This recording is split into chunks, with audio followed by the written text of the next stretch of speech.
Welcome to Rajan ITI YouTube channel. इस video में जानेंगे फिटर टर्नर मैशनिस्ट के लिए ट्रेड थ्योरी का क्वेश्चन। ठीक है, अगर आप भी सैटेड सेंटेंस एग्जाम की तैयारी कर रहे हैं तो ये टॉपिक उस पॉइंट को इस वीडियो में देख रहे थे हम लोग, जो कि सैटेड सेंटेंस एग्जाम में पूछे जाएंगे। ठीक है, क्योंकि एग्जाम में टाइम बहुत कम है और फिटर टर्नर मैशनिस्ट के लिए। ठीक है, तो यहाँ पे हम लोग देख रहे थे मार्किंग एंड मार्किंग टूल्स देख रहे थे। इसके पिछली वीडियो मैंने देखा था, उसमें हम लोग देखे थे कि मार्किंग टेबल जो है क्या है, उसका यूज कहाँ है, सब्सक्राइबर क्या है, ये सब देखे थे। ठीक है, इस वीडियो में हम लोग देखेंगे वी ब्लॉक, मतलब क्वेश्चन पूछे कहाँ से जाएंगे, किस किस टॉपिक से ज्यादा क्वेश्चन पूछे जाएंगे और जिससे पूछे जाएंगे तो उससे कौन से पॉइंट को पूछने की 99% आने की संभावना है। ठीक है, चलिए ये वीडियो उनके लिए है जिनका ट्रेड फिटर टर्नर मैशनिस्ट है।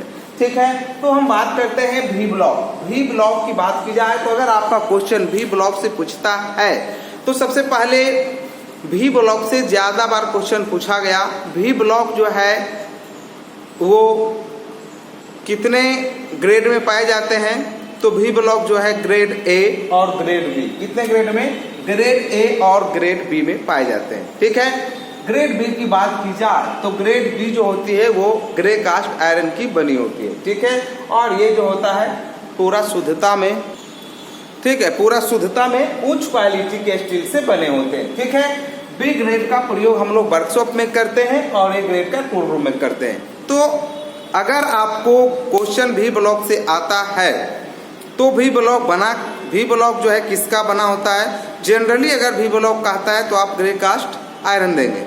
ठीक है, उसके बाद वी ब्लॉक से ये आता है कि जो वी ब्लॉक है कितने ग्रेड में, 2 ग्रेड में पाए जाते हैं। तीसरा है सबसे ज्यादा इम्पोर्टेंट कि जब हम सिलिंड्रिकल वर्कपीस को कहीं पे क्लैंपिंग कर रहे हैं या मार्किंग करते समय किसका यूज किया जाता है, तो वी ब्लॉक का यूज किया जाता है। वी ब्लॉक का जो मेन पर्पस रहता है सिलिंड्रिकल वर्कपीस को स्थान देने के लिए, क्लैंपिंग करते समय या मार्किंग करते समय।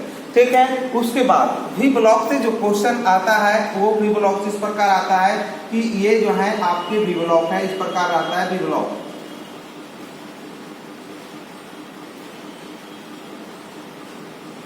ठीक है, फ्रॉम से देख रहे हैं तो इस प्रकार से वी ब्लॉक आता है, इस प्रकार हल्का 45 में रहता है ना, 45 डिग्री में।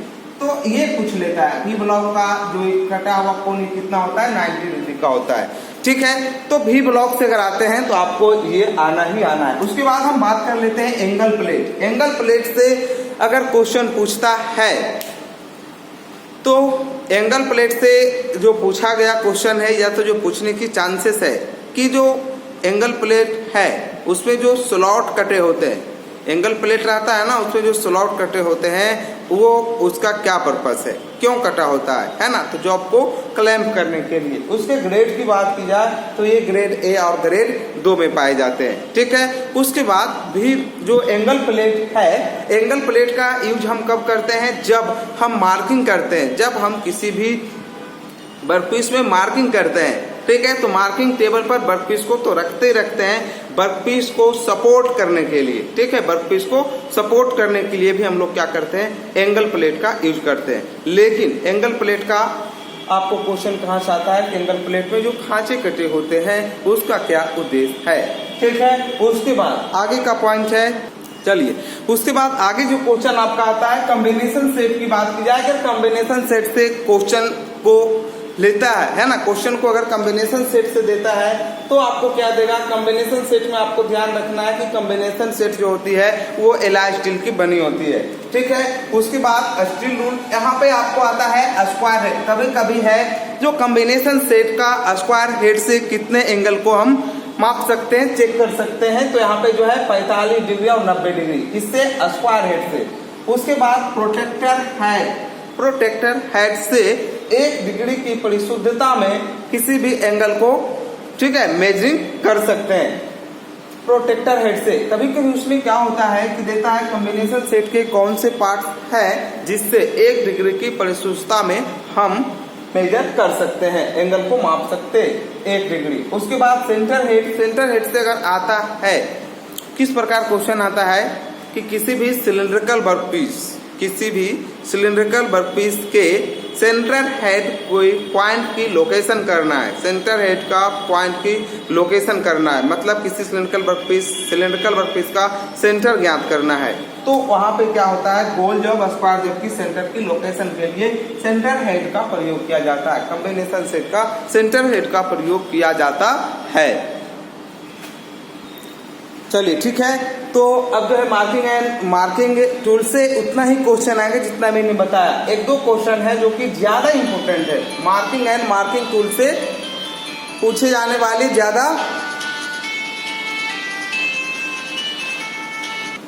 चलिए ठीक है, तो बात हम क्या कर रहे थे, थोड़ा कॉल आ गया था है ना। हाँ, बात कर रहे थे कि जो मार्किंग टूल्स है उससे आपको यहाँ से ये ज्यादा है जो कि यहाँ से क्वेश्चन को रिपीट किया जाता है। जैसे मैंने बता रहा था कि एंगल प्लेट से क्या आता है, एंगल प्लेट में स्लॉट बनाए जाते हैं, ठीक है, स्लॉट बनाए जाते हैं। मतलब क्यों स्लॉट कटा होता है, उसका पर्पस क्या होता है, क्या एंगल प्लेट का भार को कम करने के लिए, कि हुक के जरिए एंगल प्लेट को लटकाने के लिए, ठीक है, कि बोल्ट को स्थान देने के लिए, किस लिए किया जाता है। तो उसका राइट आंसर हमने ऑप्शन नहीं लिखा, डायरेक्ट आंसर लिखा कि एंगल प्लेट में जो स्लॉट कटे होते हैं बोल्ट को स्थान देने के लिए। क्लियर। अगला क्वेश्चन आपसे पूछा जाएगा, भी ब्लॉक किस ग्रेड में पाए जाते हैं। जैसा मैंने क्लियर किया कि भी ब्लॉक जो है वो 2 ग्रेड में पाए जाते हैं, ग्रेड ए, ग्रेड बी, ठीक है। टाइप की बात की जाए तो टाइप 4 टाइप का होता है, लेकिन यहाँ ग्रेड की बात कर रहा है, ध्यान दीजिएगा कितने ग्रेड में पाए जाते हैं, ग्रेड ए और ग्रेड बी। अगला क्वेश्चन आता है सबसे ज्यादा इंपोर्टेंट क्वेश्चन और हमेशा पूछा गया वीवीआई, यूनिवर्सल सरफेस गेज के कौन सा पार्ट्स है जो डेटम एज के समानांतर लाइन खींचता है, डेटम एज के समानांतर लाइन खींचता है। आंसर क्या होगा, गाइड फिन। आंसर क्या होगा, गाइड फिन। पिछले साल भी मैंने सेट सेंटेंस एग्जाम की तैयारी मात्र 10 दिन में स्टूडेंट को करवा दिए थे, ठीक है। तो आप इतना पढ़ के जाए, अगर उससे क्वेश्चन चैप्टर से लेता है तो इससे ज्यादा आने वाला नहीं है। नहीं तो मेरा 500 वाला पीडीएफ उससे भी बहुत ज्यादा क्वेश्चन टच करेंगे। मेरे द्वारा जो 500 क्वेश्चन का पीडीएफ बनाया गया उससे भी ज्यादा क्वेश्चन टच खाएंगे, ठीक है। जो पीडीएफ नहीं लिए हैं वो मेरा व्हाट्सएप नंबर 9060582842 9060582842, इस पे आप अपना ट्रेड नाम लिख के उसका जो प्राइस है वो पे करके आप पीडीएफ को ले सकते हैं। चलिए ठीक है, तो ये क्वेश्चन हो गया। अगला चैप्टर हम लेते हैं, आगे का चैप्टर देखते हैं, ठीक है। चलिए उसके बाद आगे जो चैप्टर है वो आपका है हैंड टूल्स, ठीक है। हैंड टूल्स में कौन कौन सा पॉइंट आपको देखना होगा जो कि ज्यादा इंपॉर्टेंट होगा, ठीक है। तो ये बता दें, हैंड टूल्स में सबसे पहले आपको हैमर में आपको क्या देखना है, हैमर का जो साइज लिया जाता है ना, जो उसका सिलेक्शन किया जाता है वो बेट और पिन से किया जाता है, बेट से, ठीक है। उसके बाद हैमर में आपका जो आएगा क्वेश्चन कहाँ से आएगा, बॉल पिन हैमर, ठीक है। बॉल पिन हैमर से किस प्रकार क्वेश्चन पूछे जाते हैं। क्वेश्चन ये पूछे जाते हैं कि रिवेटिंग करते समय, रिवेटिंग जब हम करते हैं, रिवेटिंग का कार्य करते हैं तो वहाँ पे जो हैमरिंग होता है किस हैमर का यूज किया जाता है। मतलब रिवेटिंग, जहाँ पे रिवेटिंग करते समय कौन सा हैमर का प्रयोग किया जाता है, तो बॉल पिन हैमर का यूज किया जाता है, ठीक है। हालांकि लास्ट में ये जब हैंड टूल्स खत्म होंगे तो इसका जो मेन इंपोर्टेंट क्वेश्चन है वो हम बता देंगे, ठीक है। ये आता है। उसके बाद अगला आ जाता है स्लैज हैमर, ठीक है। सबसे ज्यादा बार ये पूछा गया है। स्लैज हैमर में क्या पूछा जाएगा कि इसका जो वजन होता है, ये जो वेट होता है इसका कितना होता है, तो 4 केजी से कितना होता है, 10 केजी, कितना, 4 केजी से 10 केजी होता है। इसका प्रयोग कहाँ पे किया जाता है, इसका प्रयोग हैवी वर्क, जहाँ पे हैवी चोट लगाना होता है वहाँ पे स्लैज हैमर का यूज किया जाता है, ठीक है। मतलब स्लैज हैमर का यूज क्या होता है, ब्लैक स्मिथी में किया जाता है। या तो आप देखते होंगे जहाँ पे कोई जो है, जहाँ पे ब्लैक स्मिथ काम या गेट ग्रिल वगैरह बनता है तो वहाँ पे कोई भी मेटल को काटना होता है तो वहाँ पे क्या होता है कि ज्यादा हैवी चोट की जरूरत होती है, ठीक है। तो वहाँ पे क्या होता है, स्लैज हैमर का यूज किया जाता है, ठीक है। तो स्लैज हैमर का अगर क्वेश्चन भी आएगा तो इसका ज्यादातर वजन से आता है। इसी में कहीं बुक में 4 से 10 केजी दिया है, कहीं में 3 से 10 केजी, इस प्रकार दिया होगा, बेफिक्र रहे। लेकिन इसमें आपको याद क्या रखना है, 4 से 10 केजी। उसके बाद आपका हैमर से तो हो गया, हैमर से इसका बेट से लिया जाता है। उसके बाद आपका बेंच वाइज से फीटर के लिए, हालांकि सब के लिए फीटर, टर्नर, मैशनिस्ट, बेंच वाइज से आपका क्वेश्चन किस प्रकार पूछे जाते हैं?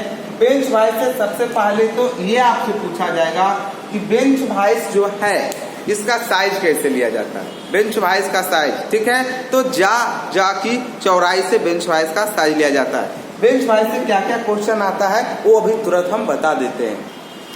चलिए ठीक है, तो आपका जो भाई से बेंच वाइज से सबसे पहला जो क्वेश्चन बार बार पूछा गया कि बेंच वाइज की जा प्लेट जो बनी होती है वो किसकी बनी होती है?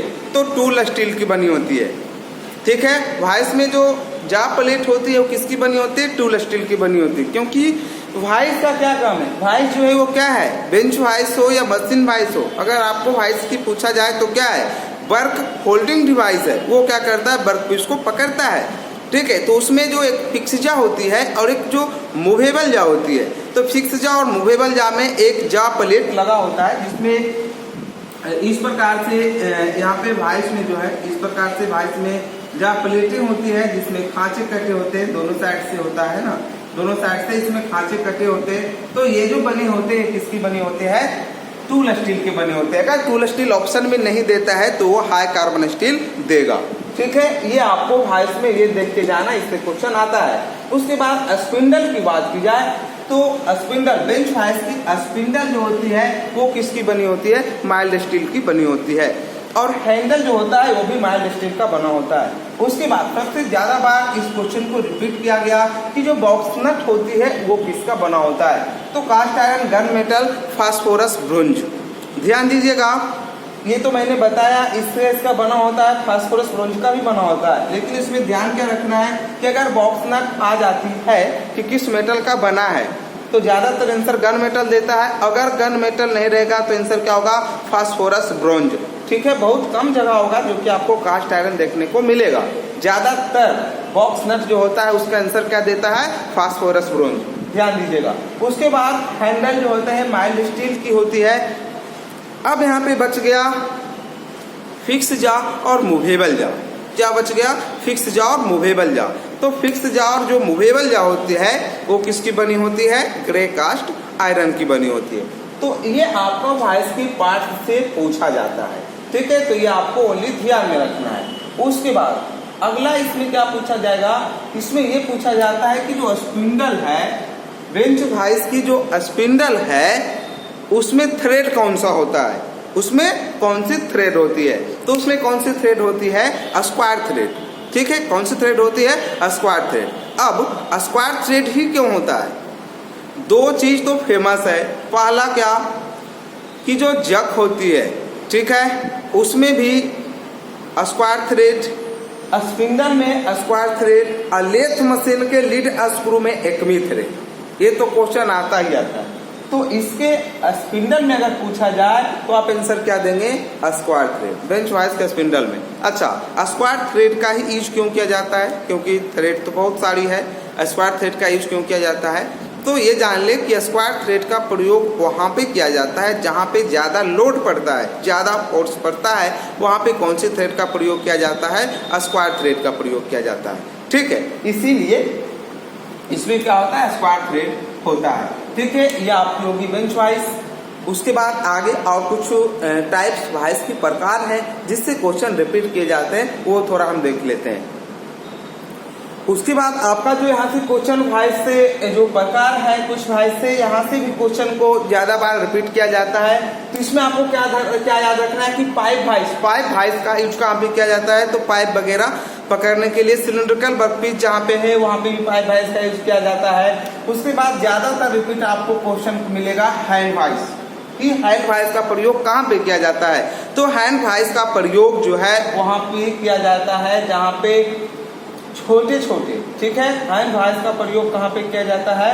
हैंड वाइस का प्रयोग वहाँ पे किया जाता है जहाँ पे छोटे वर्कपीस हो, वहाँ पे हैंड वाइस का प्रयोग। जैसे अन्य वाइस में पकड़ना मुश्किल हो, रिबेटिंग, स्क्रूज, ये सब के लिए किसका यूज करते हैं? हैंड वाइस का। लैग वाइस का प्रयोग किया जाए तो भारी और रफ कार्य के लिए लैग वाइस का यूज करते हैं। फोर्जिंग शॉप में फोर्जिंग वगैरह कार्य जहाँ पे होता है वहाँ पे किसका प्रयोग करते हैं? लैग वाइस का प्रयोग करते हैं। पिन वाइस का प्रयोग बहुत छोटे पिन, सुई, ये सब पकड़ने के लिए किसका यूज करते हैं हम लोग? पीन वॉइस का यूज करते हैं। ठीक है, किसका यूज करते हैं? पीन वॉइस का यूज करते हैं। तो आपको अब इसमें क्या है कि आपको जो क्वेश्चन पूछे जाएंगे वो आप आगे हम देखेंगे। ठीक है, अगले वीडियो में देखेंगे। कुछ चैप्टर है जो कि उससे मेन जो पॉइंट है उसको हम बहुत जल्द क्लियर कर देंगे। ठीक है, चलिए इस वीडियो में इतना ही। Thank you.